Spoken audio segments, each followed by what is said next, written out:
As anyone who has been through medical training will tell you, some little scenes just stick with you. I'd been seeing a patient in our resident clinic in West Philly for a couple of years. She was in her mid-60s with diabetes and hypertension, a distant smoking history. She was overweight and had been trying to improve her diet and lose weight since I started seeing her. One day she came in and was delighted to report she had finally started shedding some pounds, about 15 in the last 2 months. I enthusiastically told my preceptor that my careful dietary counseling had finally done the job. She looked through the chart for a moment and said, "Yeah, is she up to date on her cancer screening?" A workup revealed adenocarcinoma of the lung. She did well, actually, but the story, stuck with me. The textbooks call it unintentional weight loss, often in big scary letters, and every doctor will go just a bit pale if a patient tells them that despite efforts not to, they're losing weight. But true unintentional weight loss is not really that common. After all, most of us are at least half-heartedly trying to lose weight all the time. Should doctors be worried when we're successful?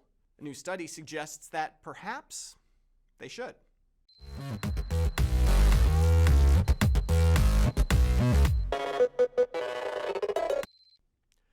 We're talking about this study appearing in JAMA, which combined participants from two long-running observational cohorts, 120,000 women from the Nurses' Health Study and 50,000 men from the Health Professionals Follow-Up Study. These cohorts started in the 70s and 80s, so we'll give them a pass on the gender-specific study designs. The rationale of enrolling healthcare providers in these cohort studies is that they would be reliable witnesses of their own health status. If a nurse or doctor says they have pancreatic cancer, it's likely they truly have pancreatic cancer. Detailed health surveys were distributed to the participants every other year, and the average follow-up was more than a decade. Participants recorded their weight. As an aside, a nested study found that self-reported weight was extremely well correlated with professionally measured weight, and whether they had received a cancer diagnosis since the last survey. This allowed researchers to look at the phenomenon I described above. Would weight loss precede a new diagnosis of cancer? And more interestingly, would intentional weight loss precede a new diagnosis of cancer? I don't think it will surprise you to hear that individuals in the highest category of weight loss, those who lost more than 10% of their body weight over a 2-year period, had a larger risk of being diagnosed with cancer in the next year. That's the yellow line in this graph. In fact, they had about a 40% higher risk than those who did not lose weight. This risk was found across multiple cancer types, though cancers of the GI tract, not surprisingly, were most strongly associated with antecedent weight loss.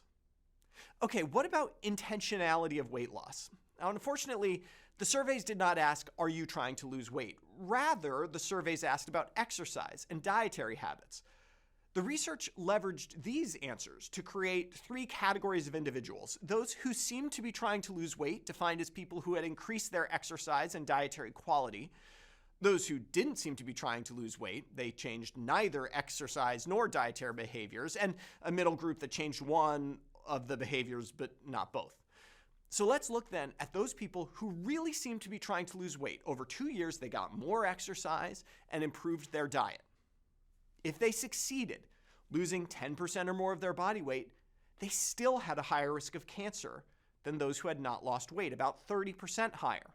Not that different from the 40% increased risk when you include those folks who weren't changing their lifestyle. This is really why the study is important. The classic teaching is that unintentional weight loss is a bad thing and needs a workup. That's fine. But we live in a world where perhaps the majority of people are at any given time trying to lose weight.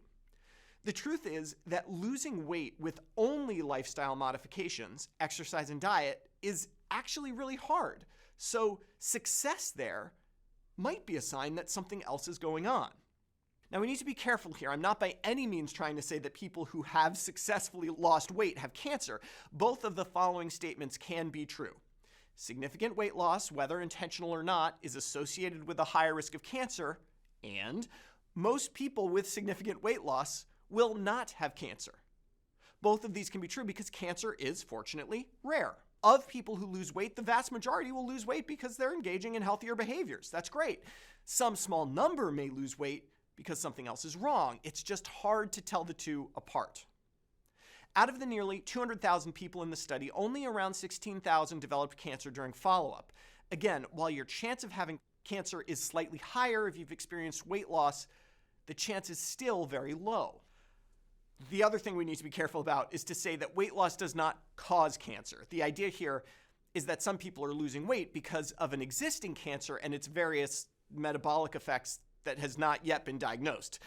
This is sort of borne out if you look at the risk of being diagnosed with cancer as you move farther away from the interval of weight loss. The farther you get from the year of that 10% weight loss, the less likely you are to be diagnosed with cancer. Most of these cancers are diagnosed within a year of the weight loss. In other words, if you're seeing this and getting worried that you lost weight 10 years ago, you're probably out of the woods. That was most likely just you getting healthier. Last thing, we have methods of weight loss now that are way more effective than diet or exercise.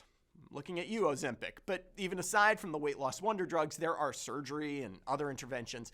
This study did not capture any of that data. I mean, Ozempic wasn't even on the market during this study, so we can't say anything about the relationship between weight loss and cancer among people using non-lifestyle mechanisms to lose weight.